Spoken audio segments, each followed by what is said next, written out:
Ginawa ko na ang tungtungan si Bibo para maabot ko yung taas ng kisame. Paano ba naman ay kinulang tayo sa tangkad? Bumili nga ulit kami dito ng karton pandagdag sa higaan nila. Bali, ito na yung parto na hinihintay ninyo. Wow, sino naghihintay? Malamang wala.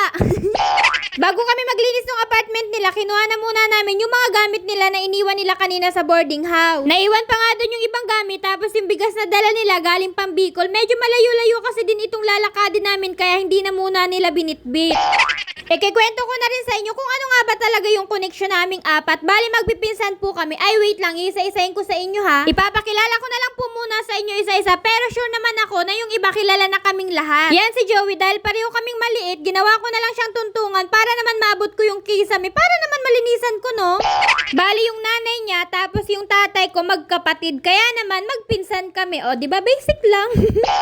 Pinunasan ko na din itong double deck nila para naman matanggal yung kalawang, para paglagay mamaya ng foam ay hindi na madumi. Wow, foam, baka karton.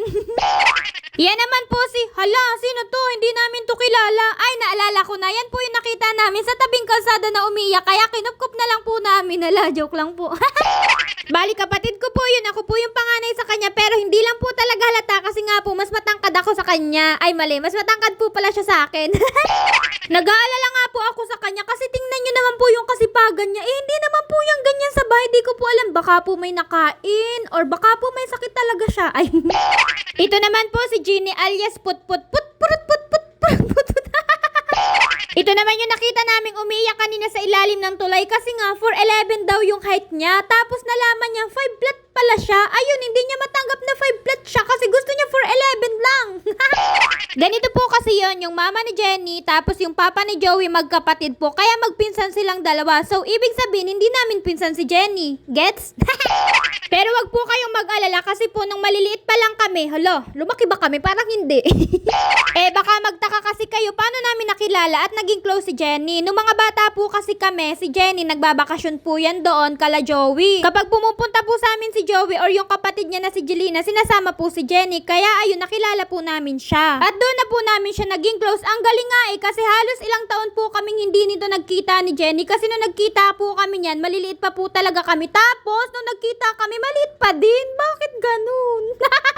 Tapos ito, tami lang naman yung naglaki sa kanya. Ay nako, ano bang nangyayari kung kailan tumatanda kami, mas lalo kaming lumiliit. Nagpabili na nga rin ako ng unan kay ate kasi karton na nga yung higaan namin, wala pang unan. Siyempre nagpabili rin ako ng plato, alangan naman sa palad ako kumain, di ba? Tapos dyan, nagbayad na rin ako dyan kasi pogi nga ako. Ano daw? Anong sabi, Pogi? Parang nabingi yata ako dun ah. Nakaka-proud nga itong tatlong ito kasi kahit papano sinusubukan na nilang umalis sa comfort zone nila. Sa una lang naman sila dyan mahirapan pero paglipas ng araw makakapag-adjust na din sila. Kinulang nga yung karton na una naming binili kaya naman bumili kami ng karagdagan para naman mas malambot yung mahigaan nila. Pansamantala lang naman nila yung gagamitin kasi nga kapag kumikita na sila pwede na nila yung palitan. Bali nakabalik na po kami dito ng apartment at opo tapos na po kami maglinis at naayos na din po namin yung higaan nila tapos yung mga gamit. Bali yung higaan na lang po ni Jenny yung hindi pa naayos kasi nga yung mga gamit niya andun pa sa boarding house namin. Ang kagandahan din sa apartment nila, meron na silang cabinet kaya meron na silang paglalagyan ng mga gamit nila.